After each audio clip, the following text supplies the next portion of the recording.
Hello students, welcome back again to my English channel, The Unforced English 721. Today I am going to describe or explain the poem The Patriot of class 10. I will explain it stanza wise. So let's start reading. It was roses and roses all the way, with myrtle mixed in my path like mad. The house roofs seemed to heave and sway. The church spires flamed such flags they had a year ago on this very day. Here the patriot is, इधर जो patriot है वो है speaker poem का, और वही speaker है poem का जो पैट्रियट है, मतलब देशभक्त, देश प्रेमी। तो वो याद कर रहा है वो दिन कि जब लोगों ने सेलिब्रेट किया था, उन्हें रिसीव किया था बहुत ही चीयरफुल तरीके से। बहुत लोग था, फ्लावर था उनके मतलब रास्ते में। ये पोएम है, मतलब फर्स्ट स्टैंजा में पोएट यही बता रहे हैं। ओके, तो फिर बता रहे हैं कि मतलब रॉबर्ट ब्राउनिंग फिर बता रहे हैं, जो पोएम के मतलब पोएम का जो पोएट है रॉबर्ट ब्राउनिंग, फर्स्ट स्टैंजा में बता रहे हैं कि the poem starts with the patriot describing an event, a great public welcome that took place a year ago on that very same day. मैंने अभी बताया कि पोएम स्टार्ट हो रहा है एक पैट्रियट के बिहाफ में। वो डिस्क्राइब कर रहा है एक इवेंट, एक घटना, एक ग्रैंड पब्लिक वेलकम हुआ था उसके साथ, जो हुआ था 1 बरस पहले आज ही के दिन। He is reminding the past, and he builds a picture for us as he remembers that day.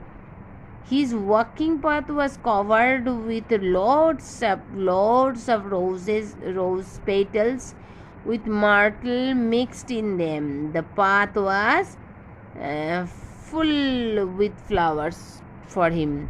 मतलब वो बता रहे कि 1 बरस पहले वो मतलब खुद को याद दिला रहे हैं और हमें भी बता रहे हैं, एक पिक्चर बना रहे हैं कि वो 1 साल पहले ऐसा हुआ था कि उसको अभी तक याद है वो दिन। उसके चलने के रास्ते पे लोगों ने बहुत सारा गुलाब के पंखुड़ियाँ बिखेर दी थी, और उसके साथ मर्टल भी मिक्स था। मर्टल एक तरह का मतलब फ्लावर ही है जो रोज़ के साथ मिक्स किया गया था, मतलब गुलाब के साथ। उनके रास्ते पूरे गुलाब से भरे हुए थे। ओके, तो people standing on the roofs of their houses, people मतलब लोगों ने मतलब खुद के रूफ टॉप में, मतलब घर के ऊपर छत पे वो लोग खड़े हुए थे। मतलब वो 1 बरस पहले जो जैसे उनका वेलकम हुआ था उसके बारे में वो बता रहे हैं। Cheered for him as he passed by, मतलब जब वो रास्ते से जा रहे थे, पास दो तरह मतलब दूसरी दोनों तरफ से जो भी घर है उसके छत पे लोग ऐसे ही उन्हें चीयर कर रहे थे। They were overjoyed to see him, वो लोग बहुत ही ओवर जॉयड थे, मतलब बहुत ही खुश थे वो उनको देखकर। The spires of the church pointed tapering roofs we generally see on old cathedrals and similar buildings were covered with flaming flags that people had put for a celebration. हम लोग जनरली देखते हैं चर्च के ऊपर जो pointed top है और roof है वो लाइट उधर लाइट दिखाई देता जब कोई मतलब सेलिब्रेशन हुआ करता है ने।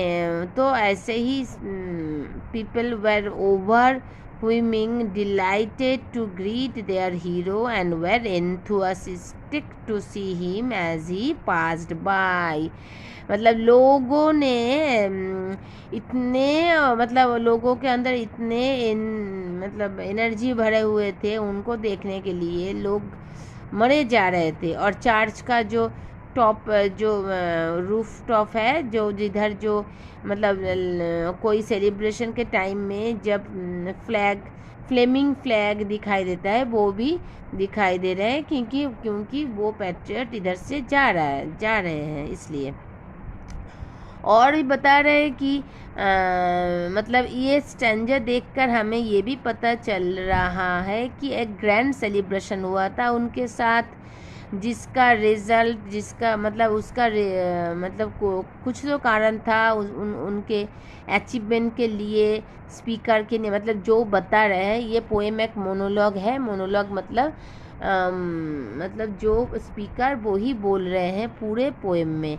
तो वो बता रहे हैं कि उनके साथ ऐसे ही ग्रैंड सेलिब्रेशन हुआ था उनके लिए और वो विजय होकर लौटे थे फाइटिंग से, और जो भी विक्ट्री उनके साथ हुआ था वो विजय होकर लौट रहे थे तब। और मतलब इलेक्शन में जो क्योंकि वो पैट्रियट है और वो बहुत ही पॉपुलर थे, तो वो जब नॉमिनेटेड हुए थे रूलर के रूलर के तौर पर, तब उनके साथ ऐसा ही ऐसा ही उनके साथ ग्रैंड वेलकम हुआ था। तो वो याद करके हैप्पी मतलब खुश हो रहे हैं ये पैट्रियट। और वो पब्लिक उनको हीरो समझ रहे थे, जैसे कि हीरो के लिए हम लोग कोई फिल्म स्टार और कोई सेलिब्रिटी के लिए हम लोग करते हैं, वैसे ही लोगों ने दोनों तरफ से रास्ते के दोनों तरफ से खड़े हुए थे और ग्रीट कर रहे थे और उसे प्यार और बहुत मतलब अभिनंदन दे रहे थे। ये फर्स्ट स्टैंजा। अभी सेकेंड स्टैंजा में आते हैं। The air broke into a mist with bells, the old walls rocked with the crowd and cries. Had I said, good folk, mere noise ripples, but give me your sun from yonder skies. Then had answered, and afterward, what else? यह है second stanza. Second stanza में poet बता रहे हैं कि in the second stanza the poem tells the speaker continues narrating the old story from the same day a year ago. Second stanza में भी poet मतलब जो पैट्रियट है वो एक बरस पहले उनके साथ क्या क्या खुशनुमा कुछ पल उन्होंने बिताए थे उसके बारे में ही बता रहे हैं। उसका स्टोरी वो एक बरस पहले का वो स्टोरी वो बता रहे हैं। He describes the event to the reader, मतलब हम लोगों को डिस्क्राइब वो घटना वो मतलब डिस्क्राइब कर रहे हैं।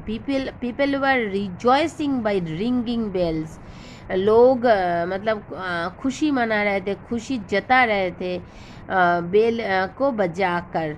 And the entire atmosphere was thick with its noise, और पूरा एटमोसफियर वो रिंग के आवाज़ से भरा हुआ था, बहुत शोर शराबा था तब।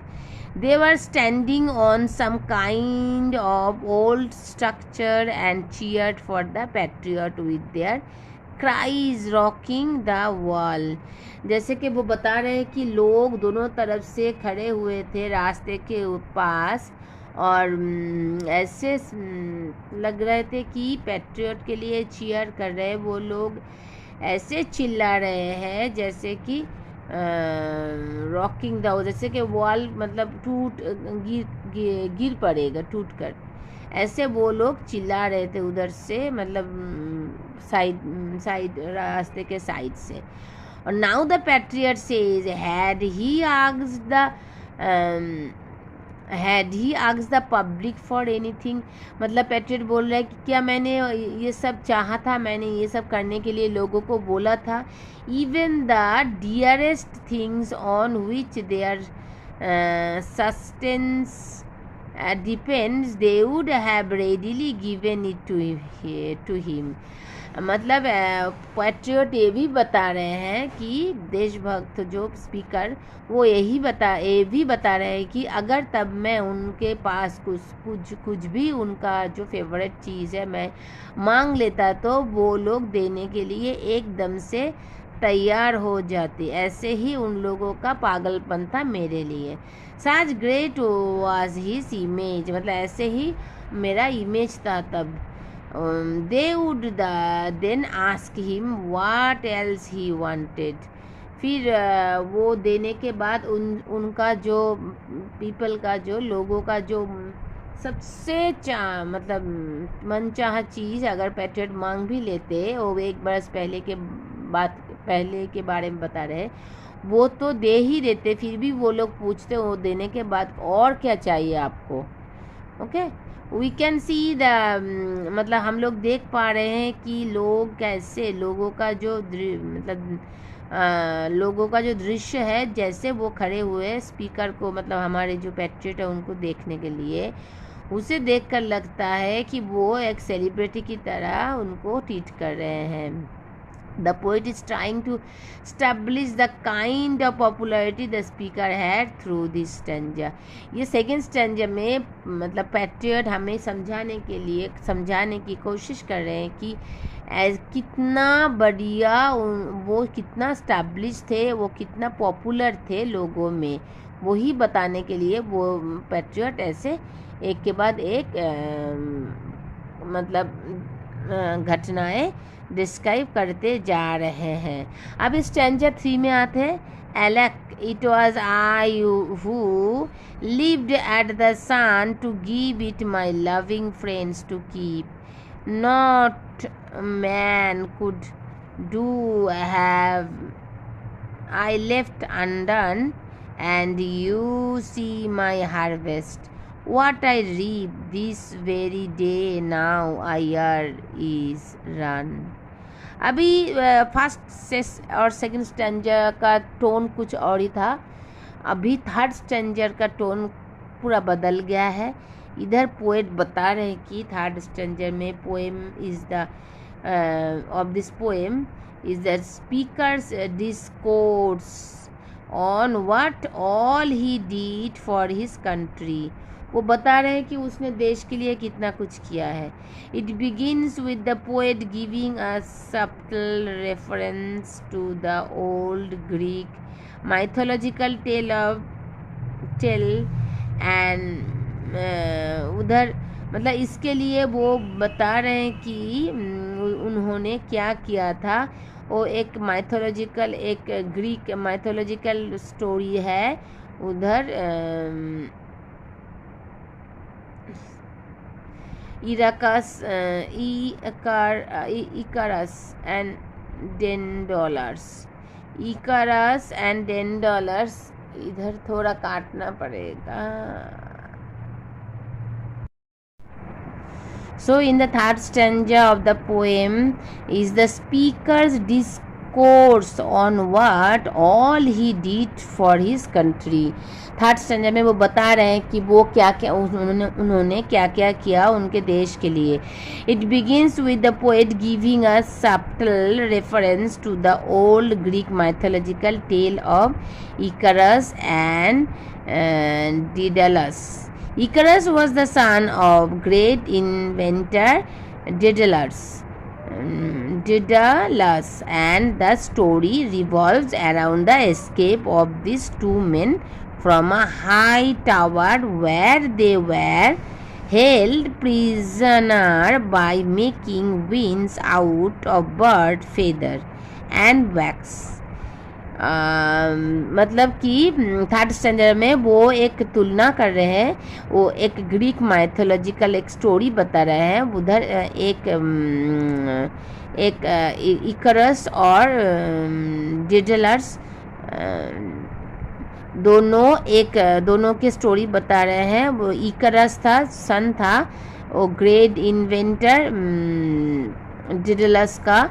एंड स्टोरी ऐसे रिवॉल्व होता है कि उन दोनों ने कैसे भागा एक टावर से, वो उसका story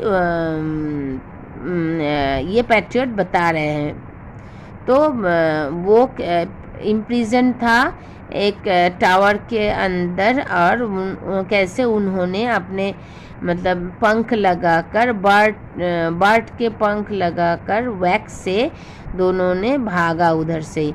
Icarus taken aback with the ability of flight flies too close to the sun, which causes the works in his wings melt and his eventual fall, which kills him.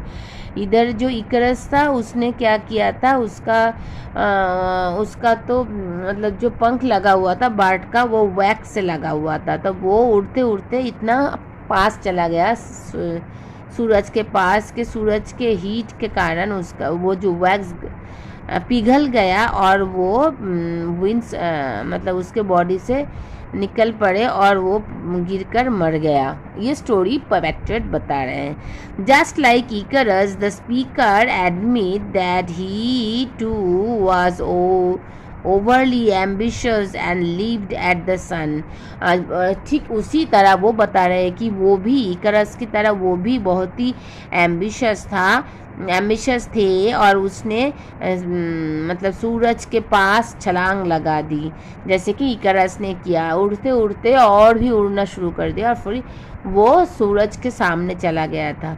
Giving the sun his loving friends to keep my may suggest that his actions somehow caused the death of his close friend.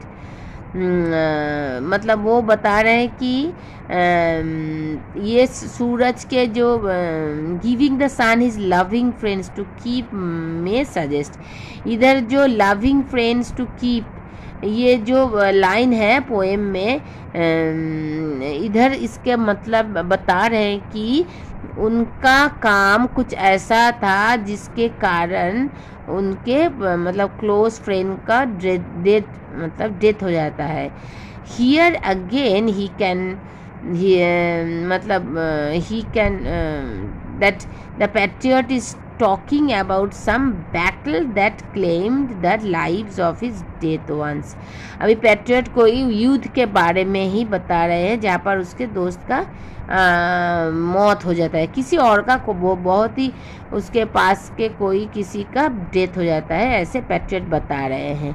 He did and everything a man could have done to make things right. वो उन्होंने बहुत try किया था सब कुछ ठीक ठाक हो जाए, जितना उनका बस चल सकता था। Despite this he is facing his under served and, बहुत कुछ करने के बाद भी उसको ये सफ़र करना पड़ा, उसको कुछ नहीं मिला। He calls to attention the miserable state he is in. मतलब वो बता रहे हैं कि इतना कुछ करने के बाद भी उनका हालत अभी ऐसा हो गया। इधर जो टर्म है ना harvest and reap are closely seen as common metaphor for karma, and speaker uses to convey that he is facing is not what he truly deserves. इधर जो हार्वेस्ट और रीप जो दोनों वर्ड यूज़ है poem में, ये एक metaphor है, और ये बता रहे हैं कि पोएट बता रहे हैं कि मतलब स्पीकर ये दोनों वर्ड यूज़ करके हमें जताना चाहते हैं कि वो जो भी फेस कर रहा है, जो भी प्रॉब्लम फेस कर रहा है, उसके साथ जो भी अभी हो रहा है नाइंसाफ़ी और वो डिज़र्व नहीं करता था। He says it has been a year since that day. Here the poet ends the speaker's flashback. मतलब वो बोल रहे हैं कि पहले 1 साल पहले ऐसा नहीं हुआ था मेरे साथ, जो अभी मेरे साथ हो रहा है, मतलब उनके साथ लोग अच्छी तरीके से पेश नहीं आ रहे हैं। इस स्टैंजा यहीं पे ख़त्म होता है। अभी स्टैंजा 4 में पोएट बता रहे हैं, there is nobody on the house top now. अभी घर के ऊपर मतलब कोई भी नहीं है उनको चीयर अप करने के लिए। Just a palsied few at the window said, for the best of the sight is all allow at the shambles gate, or better yet by the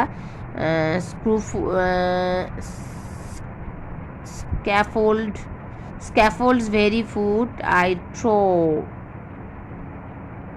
अभी स्पीकर फिर से लौट कर जा रहे हैं। The speaker returns to the present and talks about what he seize.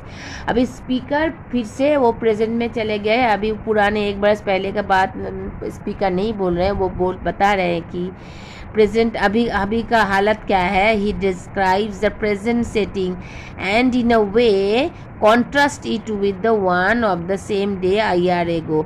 ये आज के दिन में उनके साथ जो भी हो रहा है वो बताकर वो 1 साल पहले जो हुआ था उनके साथ उसका जो कॉन्ट्रास्ट है, ऑपोजिट जो है वो जता रहे हैं कि कितना विपरीत हुआ था उनके साथ। अभी जो हो रहा है 1 साल पहले है, ऐसा नहीं हुआ था।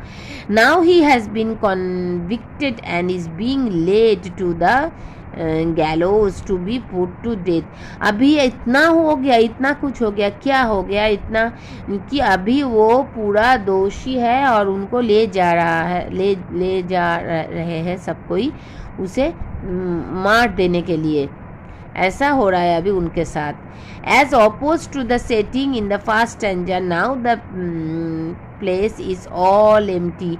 अभी वो बता रहे हैं कि जहाँ पर लोग ऐसे चीयर कर रहे थे उनको, लोग घर के ऊपर, छत से, रास्ते पे, हर जगह लोग ही लोग थे। अभी पूरा खाली है। Now there is nobody on the roof top. छत के ऊपर कोई भी नहीं है चीयरिंग जो चीयर कर रहे थे 1 साल पहले।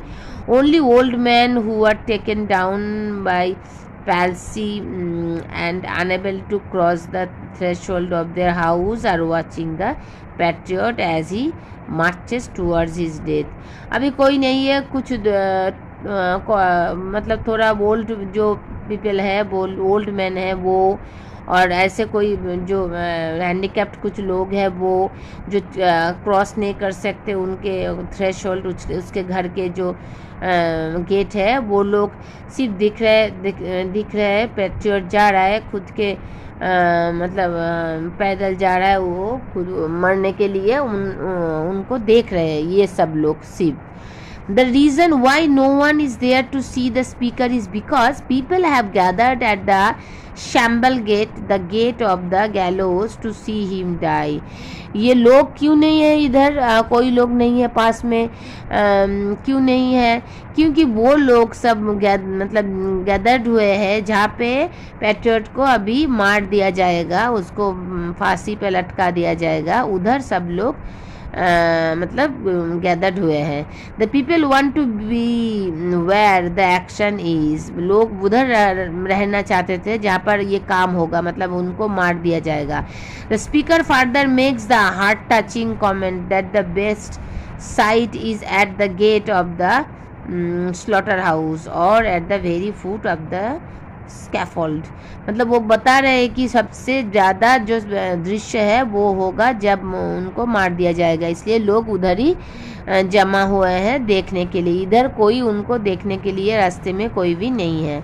आई go in the rain and more than needs a rope cuts my wrist behind and I think by the feel of my forehead bleeds for the fling whoever has a mind stones at me for my years misdeeds। वो 5th stanza में poet बता रहे हैं, वो continue कर रहे हैं फिर भी वो प्रीवियस 1 साल पहले जो उनके साथ हुआ था वो फिर से वो डिस्क्राइब करना चाहते हैं। और अभी उसके साथ जो भी ह्यूमिलेशन, मतलब जो भी उनको अपमान किया जा रहा है, लोगों के हाथ से जो भी उनको अपमान किया जा रहा है वो भी बता रहे हैं। और पोएट स्टार्ट करते हैं एक मतलब बोल कर कि it is raining as the speaker is walking, मतलब बारिश हो रहा है और जो स्पीकर जो है वो चलकर पैदल चलकर जा रहे हैं टूवर्ड्स द स्क्रैफोल्ड, उसका जो जहाँ पर उनको मार दिया जाएगा उधर जा रहे हैं। हिज हैंड्स आर टाइड, उसका हाथ बंधा हुआ है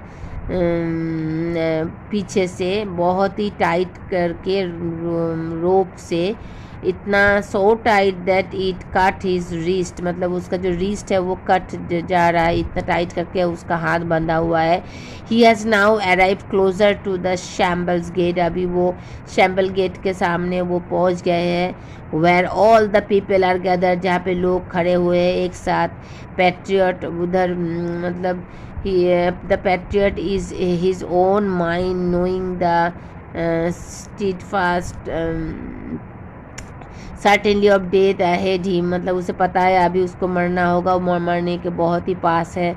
जैसे वो चल रहा है वो सोच रहा है कि उसके सर से खून निकल रहा है और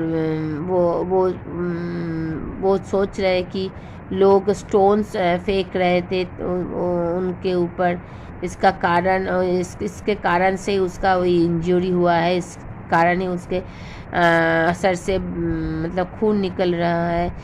सो stones have replace the petals of roses, वो सोच रहे जो 1 साल पहले मतलब गुलाब के पंखुड़ियाँ फेंका कर रहे थे वो लोग, अभी स्टोन फेंक रहे हैं उनके ऊपर। तो he says that the people who are throwing stones are the one who have an active mind and are aware of his misdeeds, जो अभी स्टोन फेंक रहे हैं वो तो उसको वो जो मतलब उसे ठीक ठाक पता है कि वो क्या कर रहे हैं और ये करना तो ठीक बात नहीं है, ये काम उन लोगों ने ठीक नहीं किया है, ये स्पीकर बता रहे हैं। The speaker does not seem to be angry with this people for throwing stones at him. It suggests that despite the treatment he is receiving, he doesn't blame the people.